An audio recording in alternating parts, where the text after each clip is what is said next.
Welcome back to Rashley's Border Q. Tonight we're going to be cooking up a chuck roast in the Power Cooker XL pressure cooker.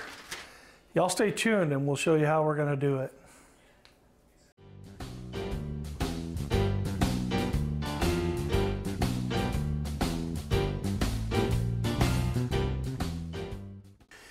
What we've got here is about a 2.5 pound bone-in chuck roast.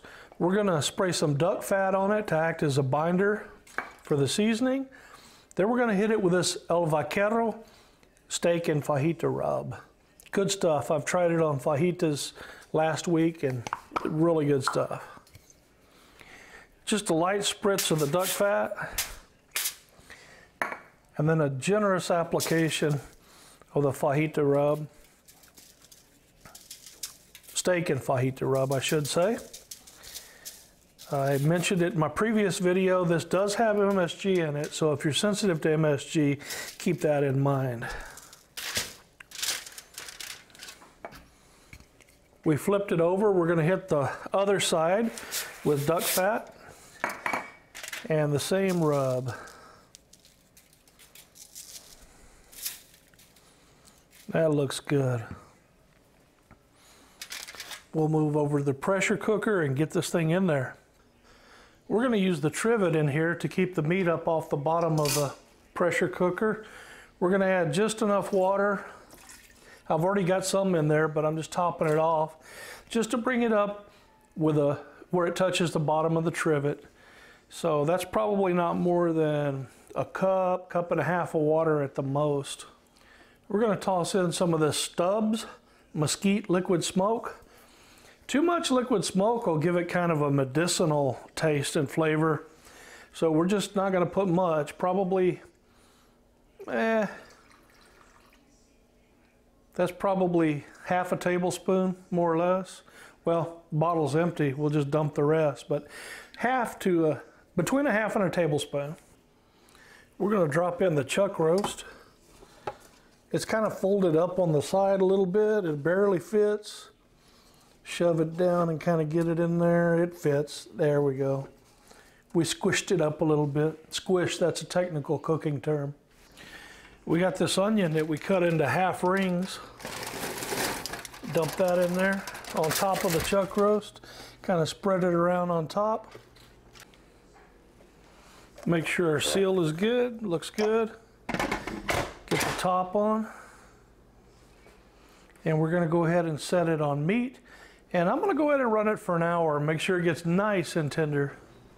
All right, we're going to set it on meat, and we're going to go ahead and run the time adjustment up to an hour. We'll let it go and see how it comes out.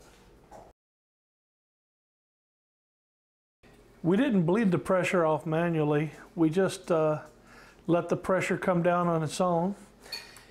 The lid is ready to be unlocked, so let's take a look in there and see what we got.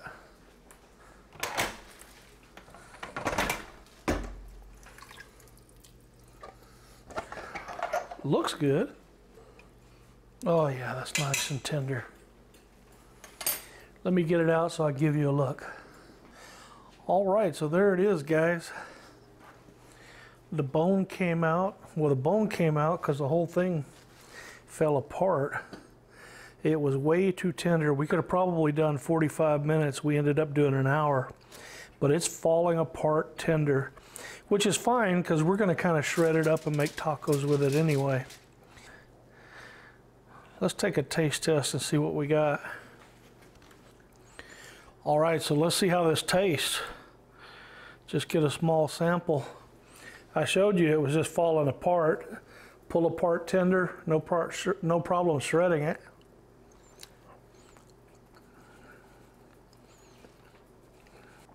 Super tender. Now, we only put enough water to come up to the bottom of the roast, but chuck has a lot of fat and a lot of connective tissues and stuff in there. So as it rendered out, it added about another ½ inch of liquid to the bottom, so it ended up about a ½ inch up on the roast.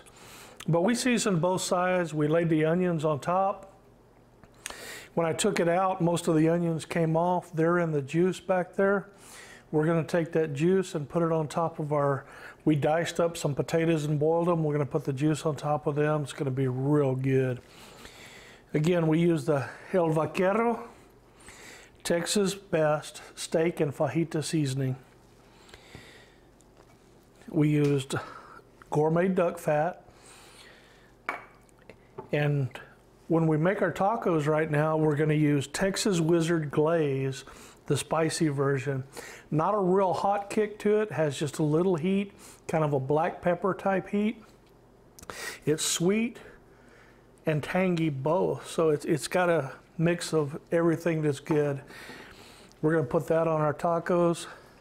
No lettuce, tomato, any of that. It's just gonna be meat, corn tortillas, a little bit of barbecue sauce, and it's gonna be really good.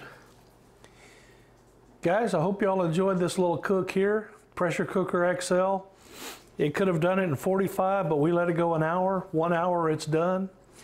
Again, we let the pressure bleed down naturally. We didn't bleed it out with the bleeder valve.